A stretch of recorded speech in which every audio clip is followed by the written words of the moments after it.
বন্ধুরা, তোমাদের সকলকে স্বাগত জানাই আজকের নতুন ভিডিওতে। আজকের ভিডিওটি একটু অন্যরকম হতে চলেছে। ভিডিওটিকে অবশ্যই শেষ পর্যন্ত দেখো। তাহলে চলো শুরু করা যাক। বন্ধুরা, তোমরা এতদিন শুনে এসেছো যে লোভ মানুষের সবথেকে বড় শত্রু। লোভের কারণে মানুষ অনেক অশান্তি ও দুর্ভোগের শিকার হয়। লোভী মানুষ কখনো সফল হতে পারে না।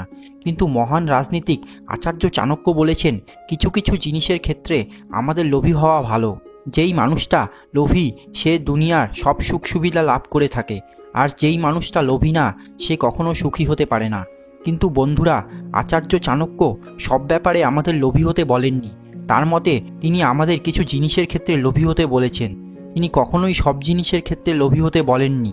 আচার্য চাণক্য বলেছেন, অন্যের স্ত্রী, অন্যের খাবার আর অন্যের ধন সম্পত্তির ওপর কখনো লোভ করতে না বলেছেন। যেই সব মানুষ এই তিনটি জিনিসে লোভ করে তাদের বিনাশ নিশ্চিত।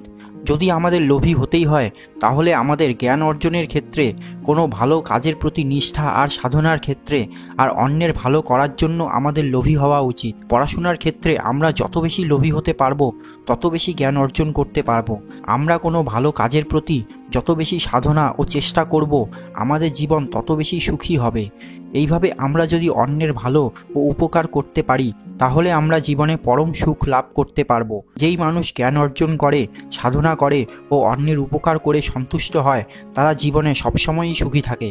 তাই আচার্য চাণক্য আমাদের এই তিনটি জিনিসের প্রতি লোভী হতে বলেছেন। বন্ধুরা, তোমাদের এই ছোট ভিডিওটি কেমন লাগলো তা আমাকে কমেন্ট করে জানাতে পারো।